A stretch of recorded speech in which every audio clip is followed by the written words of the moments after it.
ಮಾತಾಡು ಮಾತೇಶ್, ಮಾತಾಡು. ಬರ್ಬೇಕಾದವರು ಮನೆಗೆ ಬಂದಿದ್ದೀನೋಳೆ.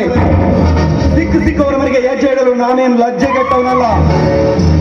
ಹೋಗ್ಲಿ, ನೀನ್ ಈ ಊರಿನಲ್ಲಿ ಧನರಾಜ್ ದಣಿ ಹತ್ರ ದುಡಿಯುವ ರುದ್ರಪ್ಪನ ಮಗಳ? ಹೌದು. ಅದರಿಂದ ನಿನಗೇನಾಗ್ಬೇಕಾಗಿದೆ? ಮೊದಲು ನೀನ್ ಯಾಕಿಲ್ಲಿ ಬಂದೆ ಅದನ್ನ ಮಗಳು. ಬರಬೇಕೆಂದು ಬಯಸಿ ಬಂದವನು ನಾನಲ್ಲ, ಬರುವ ಅವಶ್ಯಕತೆ ಕಂಡುಕೊಂಡವನು ನಿನ್ನ.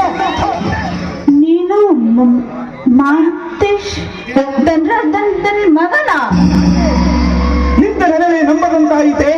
ನಿನ್ನ ಮೈಯಲ್ಲಿ ಸರಸರನೆ ಹರಿಯುವ ರಕ್ತ ಹೆಪ್ಪುಗಟ್ಟಿದೆ. ಪಟಪಟನೆ ಮಾತನಾಡುವ ನಿನ್ನ ನಾಲಿಗೆ ನಾಚಿಕೊಂಡಿದ್ದೆ.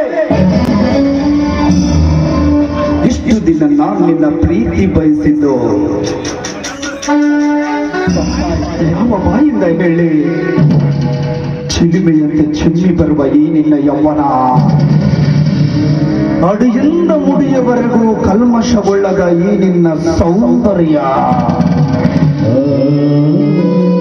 ಇದೆಲ್ಲಕ್ಕಿಂತ ಮಿಗಿಲ ನನಗೊಪ್ಪುವಂತಹ ಈ ಸರಿ ಜೋಡಿ, ಇವೆಲ್ಲ ನನ್ನ ಹುಚ್ಚನನ್ನಾಗಿ ಮಾಡಿದ ಹುಚ್ಚನನ್ನಾಗಿ.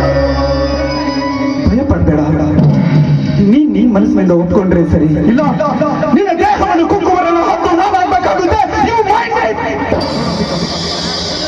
ಮಾತು ಮುಂದೆ ಬರೆದಂತೆ ವೈರತ್ವ ಬೆಳೆಯುತ್ತೆ, ವೈರತ್ವ ಬೆಳೆದರೆ ವಿರಸ ಮುಟ್ಟಿದೆ, ವಿರಸ ಮುಟ್ಟಿದರೆ ಸರ್ವನಾಶಕ ಮೂಲವಾಗುತ್ತೆ, ಸರ್ವನಾಶವಾದರೆ ನನಗೆ ಉಪಯೋಗವಿಲ್ಲ, ನಿನಗೆ ಉಪಯೋಗವಿಲ್ಲ. ಅದಕ್ಕೆ ಈ ಸಮಯದಲ್ಲಿ ನಾವಿಬ್ರು ಸರಸ ಆಡದ ಉತ್ತಮ ಅಂತ ನಾನು ಇವಾಗ ನಿನಗೆ ಎಚ್ಚರಿಕೆ ಕೊಡ್ತಾ ಇದ್ದೀನಿ.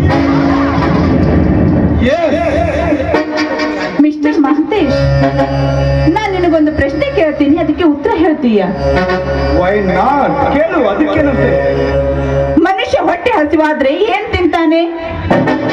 ವಾಟ್ ಎ ಸಿಲ್ಲಿ ಕ್ವಶನ್ ಯಾರ್.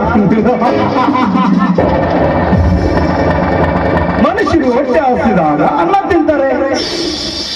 ಅನ್ನ ತಿನ್ನೋ ಬದಲು ಸಗಣಿ ಯಾಕೆ ತಿನ್ನಬಾರ್ದು? ಯಾರಾದ್ರೂ ಹೊಟ್ಟೆ ಹಸಿದಾಗ ಅನ್ನ ತಿನ್ನೋ ಬದಲು ಸಗಣಿ ತಿಂತಾರೆ.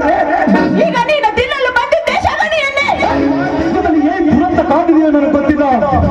2 ನಿಮಿಷ ಕಾಲಾವಕಾಶ ಕೊಡ್ತೀನಿ.